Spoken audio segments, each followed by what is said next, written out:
there's always this, I guess, this disconnect between what's really happening in the classroom and what they deem as either what's successful to them or what is deemed as a failure.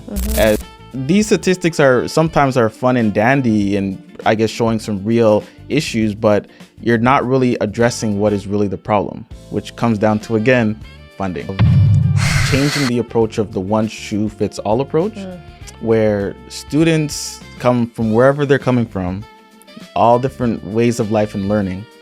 We shouldn't be just stuffing them in this ideal sense of they can all learn this way. I wasn't a learner like that.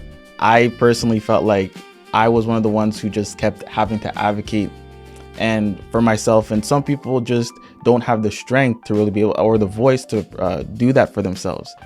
We are progressive learners. We shouldn't stop learning just because our schooling is done, but we should continue learning because there's so much kids with different mindsets and different ways of learning that we can learn something from them and they can learn something from us. Right.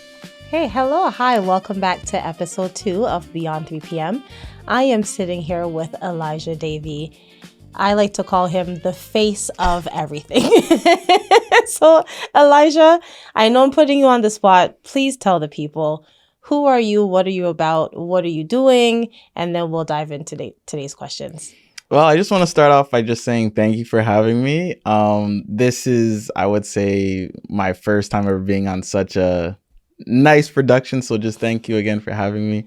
So once again, my name is Elijah. I've been working in heavily on my professional career as an educator.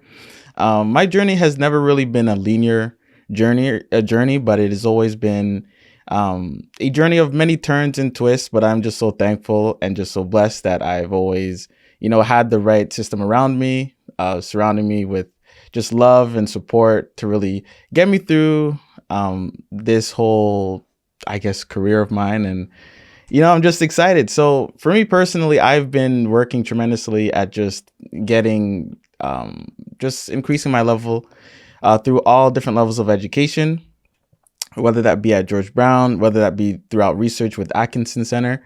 I have just always just loved to work. Education has always been my thing. I love it. I've always strived for it. I advocate for it for who I can. And yeah, that's just me. So in other words, he is the face of education. Thank you for verifying that, Elijah. Yeah. And so what is your current role right now in education? Well, my current role right now has started off when I was, I would say in elementary, when I was dealing with, I guess, learning deficiencies as a young student, really trying to find his footing in school. I never really had a teacher who really supported me until one teacher, shout out Miss Delisi, she's amazing. She really helped me understand that as a student, it's our responsibility to self-advocate for ourselves and really push for the things we need to be successful in school. And from there, knowing that I had certain disabilities, or I wouldn't even say disabilities, I would say just places that I just needed to iron out in my education. She's always showed me that if you just put in the work and you source where you need your help, everything will just come together. And from there, I always wanted to make an emphasis on no matter where you are in your educational journey, there's always a place where you can come back and get back on track. You're never really stuck in a place of no man's land per se, right? There's always a place where you can find yourself. That's real. I mean, it only really takes one educator. Do you know if Ms. Delisi is still teaching today? Is she retired? These days, I don't believe so. Okay. I know from the last time I spoke with her, she was phasing out of education. Okay. She was transitioning into retirement. So not anymore, but she made such a long lasting impact, not only on my life, but even some of the students who also I keep in contact with today. They're doing fantastic things. And I think it's just the work ethic that she also had in terms of not only bettering her education, but also bettering or showing us what it takes to better ourselves in education and how that can transpire into what we want to be able to aspire to be and become in the future. Just listening to you speak, I was immediately reminded of Bridges. Mm.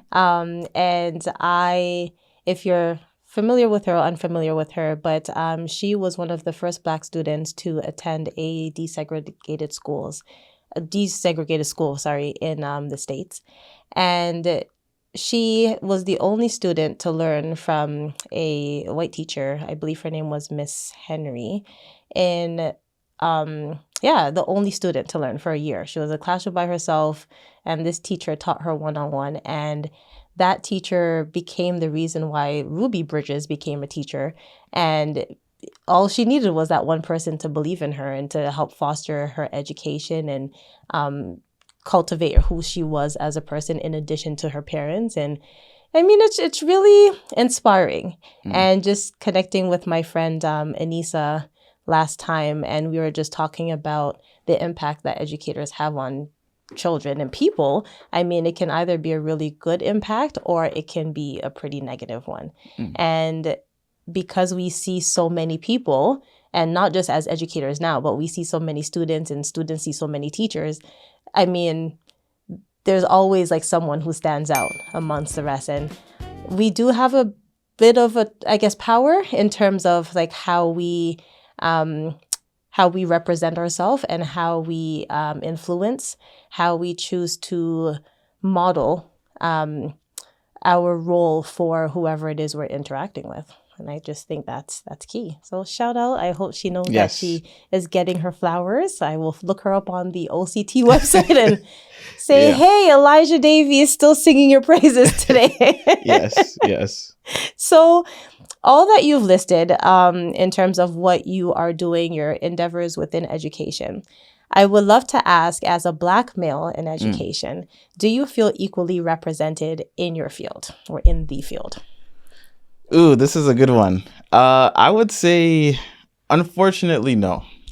Unfortunately, no. And I think that has always really pushed me to always put out that question of, where's our representation? Where is the diverse representation in school? Although I don't want any George Brown colleagues of mine to go crazy about this, but I think a lot of the professors there really did try to push and understand that there's a gap within the structural system of college and university where, there's not much there in terms of representation. And there's reasons to why that is. But I feel like that reflects heavily on the students there. As you know, you're not really seeing someone who looks like you, really learning like you. Even when you get to university, college, there's not much of you around, right? And it really puts you in a box of, do I belong? Right? Like, is this somewhere that I should really be? And those type of questions are very dangerous, where it can almost lead you to say, you know what, this isn't for me. Right. And over the course of time, I've always had, like, anytime we would get an assignment where we would talk about structurally what is, where is the diversity within pre-service education, it is always asking the professors, they just are always in awe of that question, because them themselves are always blown away with, where is the representation? So not much. Has it affected me? I would say so. But it has always made me push to see, can I be that person in the field in the future to, give that hope to somebody? Yeah, right? No, that's amazing. You and I, we had a very deep conversation on the way over about policy and just where our influence or lack of influence lies, rather. So I would love to hear from you, what was your eye-opening experience for when you realized that there needs to be a change within education? I would say definitely the change for me, or something that really just blew me away, was I would say the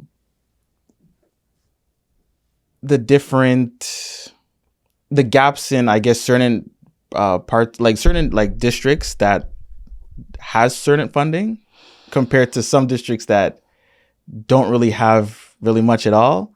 Because I've worked during my time at George Brown, we've had many placements that we would go out to different schools, and we would see that, okay, this school over here has such a vast group of like funding for, for their libraries, for, their iPads, their laptops. And from looking at that, I was so shocked to see that, oh, my elementary school, my high school, we didn't have any of this. And even the support that they would even have there for ideas of what they would want to do in the future, they weren't really inspired. It was just, okay, here are some basic options. It's either you go with this or good luck, find a trade. Rather than some other schools where they have people coming in and inspiring the children, inspiring the youth to really know that there's much more than just being just the teacher, the police officer, firefighter, being a sales clerk, right? There's so much more out there that, again, if there was just more emphasis on that, then this would really give the children an opportunity to say, you know what, maybe I want to delve deep into something else rather than just the main, I guess, like the main avenues of where we can end up after school. Now, sorry, I forgot to give the disclaimer about the dreadful F word that we will be using, and that is funding. And educators, we do not like that word. And I don't want to say we don't like it. It just hits home because that just seems to be the root of our issues in a lot of ways. And something you and I spoke about earlier, Elijah, was, okay, we need funding. We need funding. Everything comes back to money. But seeing how much money was taken out of education, I questioned, okay, the money was obviously there, but then how was it being redistributed? How was it being allocated? Why does it still feel like we are without even when we have? And it hurts me a lot of times because just prior to being a full-time teacher, I've worked in a lot of inner city schools. And I put that in quotation because that has been defined by those who's never lived in an inner city neighborhood, and they grew up seeing a certain dynamic with a certain socioeconomic status as well. And for them, life is, as they know it, just a level playing field as they see it. But then exploring into other neighborhoods or exploring into finances, the other part of the F word that we don't like, seeing people's finances and their situation and how that affects their learning and where they can then go to school. It just, I question, like, when these individuals who may have had an equal share of life or may have had the luxury of just getting by with a last name or with their resources, but then have they actually taken the moment or the time to just physically be present with the students and the teachers, the parents, the people in the community, other stakeholders, and then make an informed decision on, okay, we actually need to put more funding into this because this is what we need. And we talked about a policy, the document, the OECD document. Yes. So basically a lot of the I guess, national governing bodies who get together and they create similar policies, one of them being education. And just seeing where we fall in line as a nation, as a country, sometimes I'm embarrassed because we are supposed to be a first world country and we have a lot of resources, and yet it still feels like the people are not going anywhere. We're not progressing the way that I believe we should be progressing, and a lot of that comes back down to funding. Yes. And the point I want to make with that is, how did I get here? The point I want to make with this is, when I was working in a lot of these schools, there were children who came up to me and said they just really want a teacher to stay around for longer than a year. And that one, I'll never forget. It was an after-school program, and we were doing an art program after school. And yeah, they were excited for it. Yeah, they enjoyed coming. We had great snacks. We had a good time. But what they really wanted was just someone full-time, a teacher to be present with them for more than just like a few weeks or a few months out of the school year.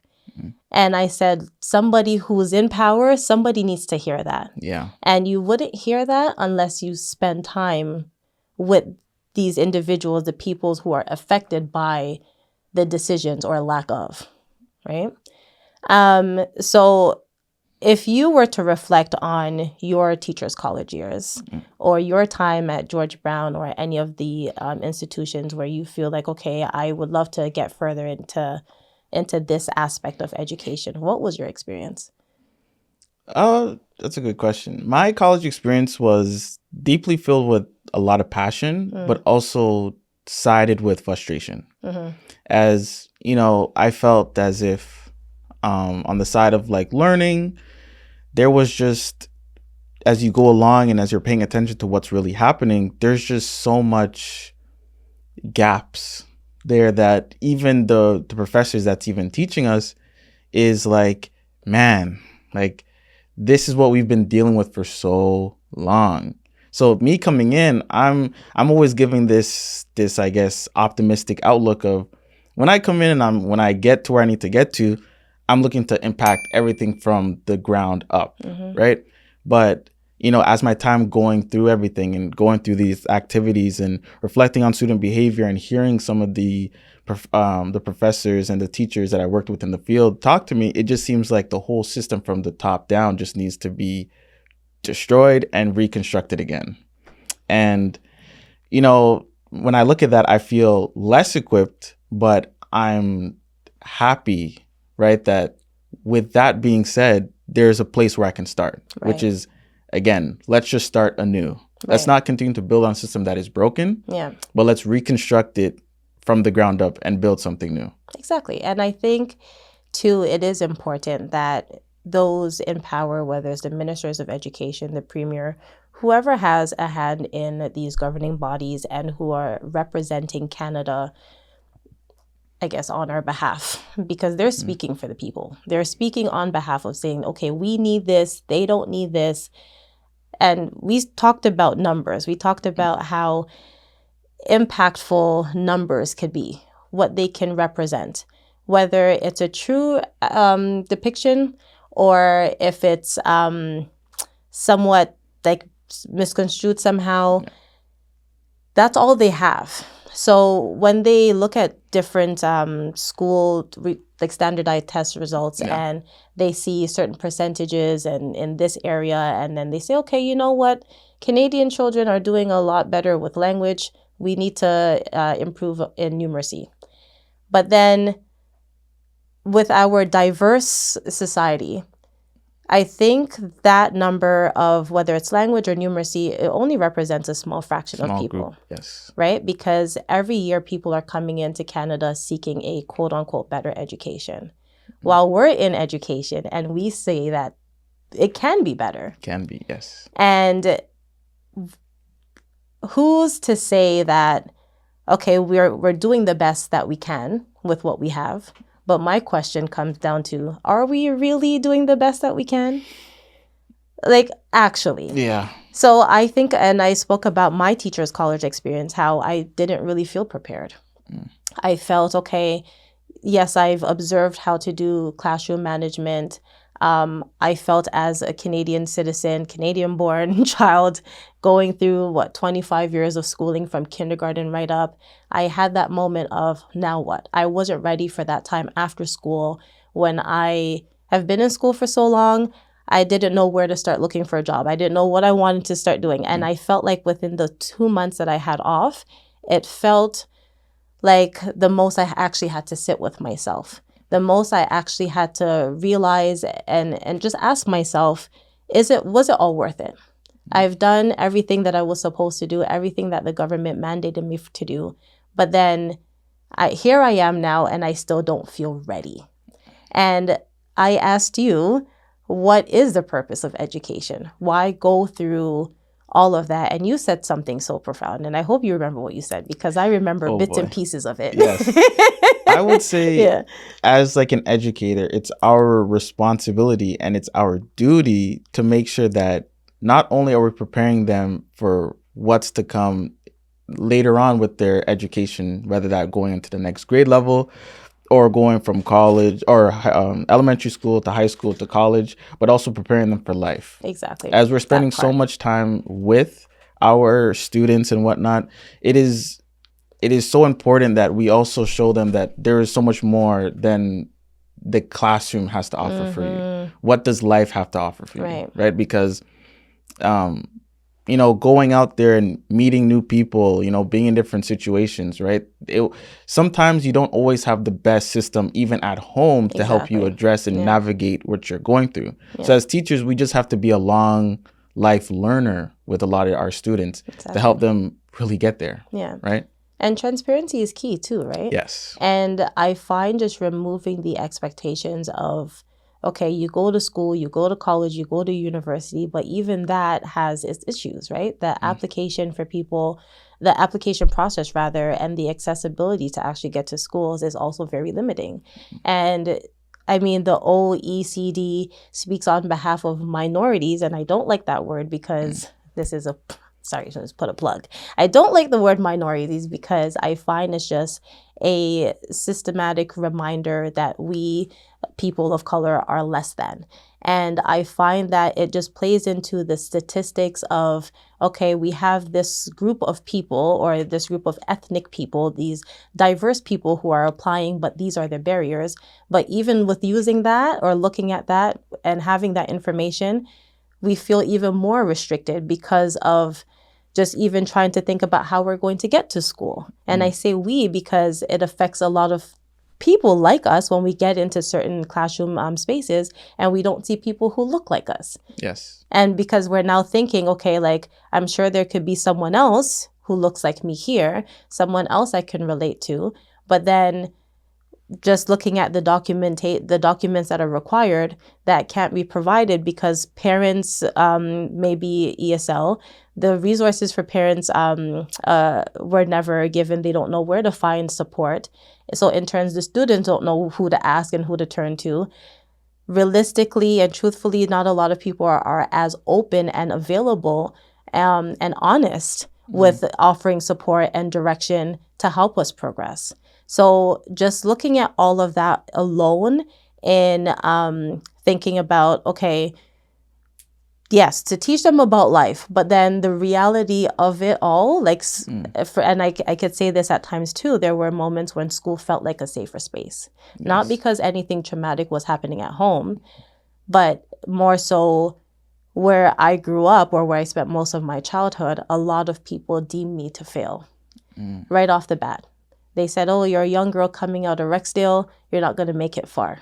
People thought I was going to have kids, plural, in high school. And I felt that just even hearing that, it's just like, okay, you're supposed to be teaching me, but then this is what you think about me because you think I'm a product of my environment. And so hearing that now, right then and there, that can just disable somebody. That can just cause someone to not want to dream because going to school, it just felt like, okay, now I have to succumb to the expectations of where I'm from now.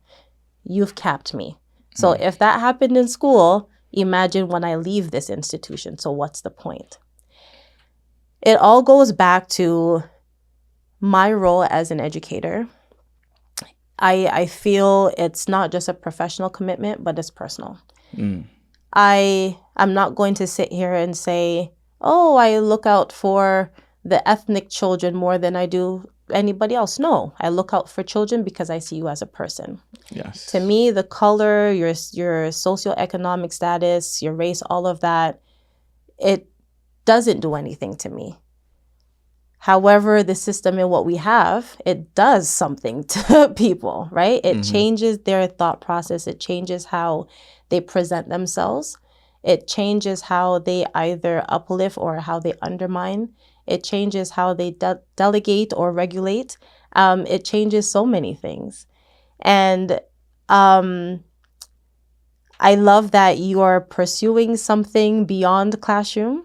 And I tell you that all the time, hence why I say he's the face, because he's just going to be the guy, I believe, on the board of education, and he's going to go around to schools. He's going to do everything that the teachers want the current ministers of education to have and to be. And honestly, like, I really do applaud you. Yes. Sorry, that's just my plug. He's just so amazing. You're just so amazing, Elijah. But I just want to go back to the initial questions. Were there any reforms that stood out to you in the education policies outlook? And do you see any practices being implemented in schools today? Yes. So I do have some here that I thought was very, very interesting. Um, the OECD pretty much identifies as, the single most important level of long-term success.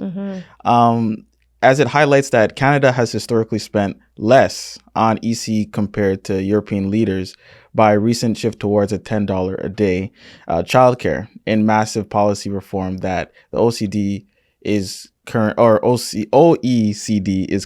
watching, right? So, me coming from, George Brown and working tirelessly with different schools with, an EC sector, um, they spoke to really this reform as a focus of theirs of quality and workforce retention, not just about the cost, right? They mentioned the status that of the profession is a major concern as more teachers demand more change within the sector, and it always comes back to just the idea of just funding. I know it's a word you don't like. Word. It's funding. And Yeah. as I just go through my whole time at George Brown, it's always come back to the funding, right? The question that they always pose is, so much things would be better if we just had funding. How can we get more funding? And just looking over some more stuff and more statistics that they even have, is there's always this, I guess, this disconnect between what's really happening in the classroom and what they deem as either what's successful to them or what is deemed as a failure. As we've talked about it, it's always coming back to this idea of just numbers and statistics rather than just what is the main point that you're trying to get across within the studies that you are, I guess, putting out there for people to read. So these statistics are sometimes fun and dandy and I guess showing some real issues, but you're not really addressing what is really the problem, which comes down to, again, funding. So what would be ideal if we were to put in our Dare to Dream plug early? What would be ideal to address the issues of funding when it comes to learning? Is it really that childcare is the problem? Because as of now, I understand that there is a high demand for kindergarten classrooms and teachers, but is that because childcare is an issue? Going back to, I guess, the ratio with ECEs and RECEs in daycare or childcare spaces, what can we do? What should we do? What would be ideal? If you have any take on that you'd like to share. So I do have a couple. I think the main one that have spent my whole entire time in college was always this idea of changing the approach of the one shoe fits all approach, where students come from wherever they're coming from, all different ways of life and learning. We shouldn't be just stuffing them in this ideal sense of they can all learn this way. I wasn't a learner like that. I personally felt like I was one of the ones who just kept having to advocate and for myself, and some people just don't have the strength to really be able, or the voice to do that for themselves, and don't even really have the support to even bring up their voice and really speak about these things. And for me, being in the position that I am, I always felt like it was a responsibility that we as educators should really break down this idea of the one shoe fits all approach and make a universal learning design that can bridge the gap between our teachers, our professors, our educators, and the students and families on the things that they may need. Right. And I'm not trying to come for anybody's job or trying to say that, we don't need the people above. We obviously do. But, creating that, I guess, that middle ground where we don't always have to necessarily consult the higher ups about it. We can do something here, as I believe that our pre-service education should be founded on this idea that we are progressive learners. We shouldn't stop learning just because our schooling is done, but we should continue learning because there's so much kids with different mindsets and different ways of learning that we can learn something from them and they can learn something from us. Right. And have this constant dialogue rooted in just curiosity rather than just assumption. Right. And I love that you talked about that universal design for learning.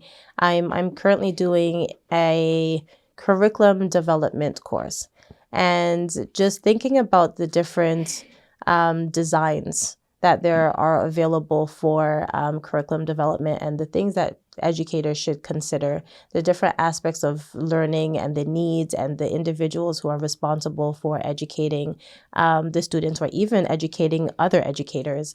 It just became more evident to me that there isn't one approach to this. And because there are so many different aspects of even just, let's just take a math curriculum, for example. There's different aspects within a math curriculum, but it doesn't cater for those who have exceptionalities. One of the things I've always questioned is, why don't we have a specific curriculum for those who are on the gifted side of learning and they need more? I've always believed that it's more than just giving them more work. Something that I've considered since doing the course is, why don't we, and I say we as educators or even schools, have a better or a different relationship with childcare or ECE educators? And in my ideal world, I would love if ECEs or our ECEs, if we can kind of come together and decide, especially when it comes to language, because I have my master's in literacy education and I love learning, specifically about reading, writing, and all of that. But I think if we were to start language programs earlier in childcare establishments, by the time they get to kindergarten, then we should be writing. We should be reading fluently, writing fluently. But then again, there's that gap there, because for the most part, and I get it, I've worked in the daycares, their scheduling, their routine would look different from what a kindergarten classroom may look like. But I guess probably from my perspective, my experience, I don't think it's impossible. Coming out of a daycare and being in a kindergarten classroom now, there are a lot of similarities in terms of the role. There are opportunities when they can learn something. And I think, though, if statistics and numbers are so important of our population, especially when it comes to these education policy reports, then maybe it would be higher if we take those steps and actually bridge the learning gaps between like all of the establishments and the institutions where children are coming out of and into, that it would be a smoother transition for everybody, not just for teachers, not just for parents bringing them in, but also for the learner to continue on, because we don't have to now think about, okay, what are the next steps? We've explored some early steps, and then now we can see the potential avenues of where we can go, because we've come together and then we've already discussed what our possibilities or the outcome could be, right? Yeah. Okay, so I would love to know, do you have any in-classroom experience, whether it's while you were a learner or the educator at the front of the room, that significantly impacted your views within the classroom of how learning should be? Yes. So back to Miss DeLisi, she was just so wonderful. Honestly, I don't even think I would even be pursuing education right now if it wasn't for her. Greatest person on earth. Back during those times where I was going to those ESL classes and whatnot, when you go there and you're separated from all your other friends, you feel, oh my goodness, like, man, I'm being brought here. They're going to look at me as if I'm, not adequate just like them. I'm not the same just like them. So I could care less for it at the time. And the educator that we had before, no disrespect, I just felt it was more so, can we just get through the day rather than, okay, how can we turn what may be a weakness for you into one of your greatest strengths? Right. And, during that whole transition year when Miss Lisi finally came in at the end, I was still not really buying in. But the following year, she really took a stance, and she really sat down with all of us, and she told us, I can see that you guys simply just don't care, right? And I don't want you to go through life as, your life doesn't mean anything. It doesn't have any meaning. And the way how she would just work effortlessly to really bring things into the classroom, have us meet certain people, take classroom trips out of like her own expense, right? To even get us in front of things that would bridge our thinking with what we're learning in class, and, make the importance of making you so, I guess, you're excited, you're just energized to wanting to having to go back the following intrigued, day. Yeah. Right. So just that alone, just being that educated that's constantly like pushing our learning to the next level, just really pushed me in a place of, once I got out of there, I always want to come back to see how I can help somebody else. Right. As many people grow up with this stigma of, oh, if I'm a part of this and I'm being looked at as almost an outcast, right? Like, do I really have a place here? And just seeing that and just being able to step in and say, no, right? I was once in your position here in this classroom. And with the teacher here, their job here is to really help you and assist you and help you get to a point where you'll be able to advocate, well, I need a laptop to help me with my studies at home. I need extra time for my test to help me get through if I'm struggling there. Or if you feel like your speech is not, up like at the par that it really needs to be, how can we fix this? Is this something that where we can get you a software that helps you read it out to you and help you understand what you're writing and reading so that you can put your thoughts down properly and everything. And just always finding avenues on how we can better your learning was always just her motto. And from there, I just looked at it as that is the model of how teachers should be. But unfortunately, in pre-service, we don't have enough people striving to be that.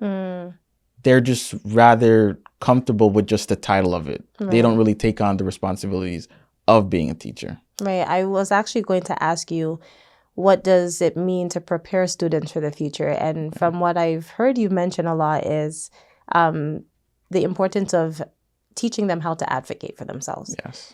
I often say, ask for what you want so you can get what you need. Yes. And that is one of my many mantras, because you'll find yourself in a life situation where, hey, trigonometry formulas it's just not it right now because that's just not what you need. Yeah. But you've learned to do it. You've got an A. Yeah. But the key or the skill is to be able to communicate, but communicate effectively so you can get what you need, get what you want. Knowing how to ask, knowing how to, and unashamedly so, to say like, I need this, I don't understand this, I am confused, I need help, I don't feel supported, I would feel more supported by da da da da. So that advocacy, I think that's just the key word for that. Yes. So I unless you want to add some more. Oh, just speaking on that part has always just been, advocating for yourself is just such a powerful tool. Before, I always looked at it as, oh man, I'm going back up to the teacher again after I really just didn't understand it this first time. Oh, I really want to go back. But just find the power to be able to go up there again and be like, you know what? I don't really understand what I'm learning at all. Right. I just need further assistance. Right. And, going through the process of, finding what other tools can better help you, that is such a powerful, powerful thing to just advocate and say, you know what? I think this will better help me in the field and what I'm trying to do here. Right. Because it will all pay off in the end when you see the marks start to change from being, probably a C to now it being a B to then being a B plus, right? That is just such a powerful thing. So yeah. Okay. So do you have any thoughts on how funding is distributed across schools in Toronto for programs, support, or extracurricular activities? Quite frankly, no. Okay. But I do know that the area, I believe, plays a huge part in it. As I find that during my time in different placements, especially when I was closer to the east end of Toronto, it just felt as if it was non-existent. Every time when I would ask, oh, I would be advocating on the behalf of some of the students, like, oh, I think this would be best if we had some laptops and whatnot. And they would always show us the 1998 Dell desktop, and I was shocked. I couldn't, because me 2001, growing up, we would have that, right? But it was understandable because it was just the times that we were living in. But seeing in, like, I forgot what year, I think the big 2023, we still seeing that, I was blown away. Yeah. But then when I go over to the West End, I would see way better equipment, and it was such a shame seeing that, because yes, I'm happy that they have the stuff to succeed and whatnot, but what about the students in other areas that just don't even know what a smart board is, or a MacBook, or even just a better useful laptop, than having to further, even with the issues that they have going on within the classroom, why are you going to give them more hoops to jump through with old technology? Something that is not practical. So there's that word again, accessibility. Yes. It's not just how you can get to people, but or get to places, but what you have access to, literally what you have access to. And so I feel like this is a perfect segue into talking about socioeconomic statuses and student development. Do you think that it's connected somehow? Do you think that socioeconomic status of a household, a parent, what have you, plays a role on someone's learning? I would say yes. I do think, based on, I guess, the whole structural school system, I would say it's a very touchy subject, where I wouldn't say their main goal is to look at certain children coming from certain backgrounds as, okay, this is the pipeline that you must go down and go through. Right. But I just can't seem to help that, even that all students should be looked at as the same, right? There's like this weird streamlined education system that we used to have, where you would have I forgot what it was like AP, you were like a little bit higher, like they would deem that as like the regular streamline, and then the other streamline would be you're not as good. Right. And I felt like they would see the marks and funnel some through, but some would automatically have no chance. Right. And I believe I was actually on that path of just no chance. And until you really get to see why they do that, it just goes back to systemically how they already view certain children coming in. Right. So I don't think it's necessarily the connection between family and then school. I think it's really just the children and then the system of school. System. The system. You just said something a while ago about you felt like you would have been one of those students to not have a chance. Now, if you don't mind me asking, is that based on your grades? Do you think there were some other external factors or cards that you were dealt, where you just felt like, okay, I don't have a fair share on this because of what was that reason? It goes back to pre-service. Again, I feel like there's some students who go in with a passion for wanting better for the students. There's some, I guess, people who is going into pre-service education, educators that who's really just there just to be there. They're just there to just do the streamlined thing that the government's telling them, you must follow these requirements.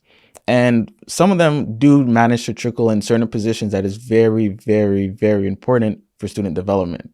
So one of the ones where coming into high school, since I was already put on the path of going through ESL through elementary, they already automatically put you into the stream of you must go through, instead of being on this stream where everybody else generally goes, you're on another stream where they put you, sometimes you're going to spend time in another classroom and whatnot, where they would like remove French and whatnot from your main pool of like requisites. Yeah, exactly. And then they would put you in that class where now you are with professors and with, student help that would really just care less. They just want you to be there as just to meet a quota rather than we're actually going to do something about it. And I was never really a student to really stay, because me coming from elementary where we had somebody that really showed how to how they believe in students rather than, oh, we're just here just to meet the quota of how many students come a year. As I don't know if you know, but that's a whole nother can of worms where they have to meet a certain quota to get certain funding for the school.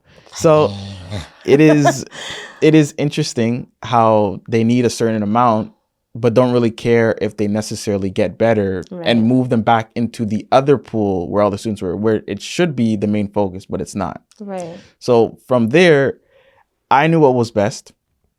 My mom knew what was best. And with that, we managed to pull myself out of that pool and put us back in the general pool with everybody else, because who's to say that we can't get to the level where everyone's at or even striving for better, right? Why are we always stuck in this pool of just despair where you're just there, just raise your hand if you need help. If you don't get it, you can just, keep asking, but we're just gonna just help you along. We're not really helping you get better.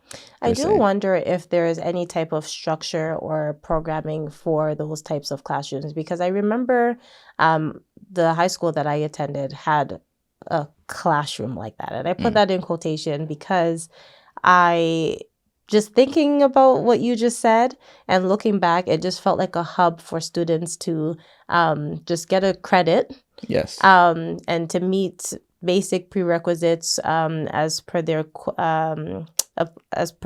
students' requirements, but then nothing actually happened. Yes. A lot of times, and I am guilty of just stopping by to have some phone time, and just hanging out with my friends, but there wasn't any structure. And if you had a hand in, I guess, reforming that space, what do you think would be more beneficial? Well, I would think that it is no longer a place of just, let's just hang out for teachers. I understand teachers go through a lot, educators, they got a lot on their plate. But when it comes to especially those children you're dealing with who, are on the verge of saying, you know what, school is not for me, I'm out of here, right? And being on the verge of, maybe I can do it. Let's not use that time as, oh, I'm coming to hang out with a colleague. I'm coming to, tell them about my weekend and explain to them how, just something going on with your lifestyle, whatever it is, right? It's a time to really sit back and say, you know what, let's actually focus in on what we can possibly do. So my mindset towards it would be, okay, you're here. What can we do now? Like, first, let's identify what's your strengths. That is very easy. But then now let's get into the weaknesses. And once we figure out what the weaknesses are, let's turn those into strengths. Right. And when we turn those into strengths, how can we round it out all together to then now take you from just being on this streamline and saying, you know what, we're advocating for you now to go back into the regular streamline of where everyone else is. Because just because now you're better now, or not even better, but you rounded out your skills now to where you're at a point where you meet everybody else. Why are you staying in this same stream? We should we should not have the goal of staying in the same stream, but now moving you back to where everybody is to meet, to follow up on, as the years go on with every grade level, you're now back. Something more progressive. Yeah, exactly. And I would think, and I sure hope someone had this same conversation, and I would think that funding would be even more of an incentive if they're seeing that the percentage of students who are in this pool of learning or in these classroom spaces, that, hey, we can increase this funding or we can keep giving funding because they're actually doing something that is not only producing better statistics in certain areas or allowing more students to come out more academically successful if that's the focus. But yeah, it's just like, why keep, and I can understand why funding is cut from programs like that. But then I would hope that on the flip side, that those who are actually utilizing funding appropriately and they are saying, okay, we can actually do something with who we have here and what we have, and we have a goal, we actually have a structure, we have a plan in place to help the students as per our job requirements. And I would hope that they're actually getting the funding. And it's just so sad, because it's like, why does it always have to be this whole knotted ball of string? Yeah. It just feels, It doesn't have to be that complicated, but then it is. And then it comes back down to the same issue again of funding, whether you have it and then you're doing something proactive with it, or you don't have it and you want it because you're doing something proactive with it. So anyway, so we're about to wrap up. Yes. But I would love to ask you, in an ideal world with your position, how can you feel supported? What are some goals, challenges, suggestions, recommendations, anything you would love to leave with our viewers, for yourself, for me, just going forward? Ooh, honestly, there's just so much out there in terms of help. And like I said, advocacy is so, so important. Whether you are, struggling with something in your learning, you feel like there's gaps in your learning that you would like to address. You need help scaffolding certain things within your education. It is always okay to stand up for which is one basic right, human right, is your learning. Learning is definitely a human right of yours that, honestly, we just need to just do a better job in just standing up for what we believe we need and speaking out definitely for it. I do think voting is so important to the people who we have elected for education in our actual different parts of our community. We need to really look at those people as, hey, we need to push for more of this. We need to push for more of that towards our learning. And just seeing whether within your school system, college, university, wherever, anywhere that you can find a place to really advocate for your learning, I beg, please, everyone just do that. It's so important. For me, it has helped me a lot. I've been able to go back and share what I've learned to the students, and they also will look for outreach and places on how they can better their learning. And I always point them towards the services that I received at George Brown. So shout out George Brown. So wherever you are, just please always advocate for what you need. Honestly, Elijah, I do want to thank you for your time. Thank you. Thank you for your insight. Thank you for the gems of wisdom, the inspiring stories that you shared. Honestly, I do wish you nothing but the best. You are going places. As I said, remember him, Elijah Davy. He will be the face of your child's education. Okay. But for those of you who joined in on today's conversation, thank you. And from myself and my guests, please ask questions. Use the stakeholders to their capacity. Hold them accountable. Ask why, ask when, ask how, all the 5 W's and more. But thank you so much for joining in today. Again, I'm your host, Daniela D. And until next time, take care.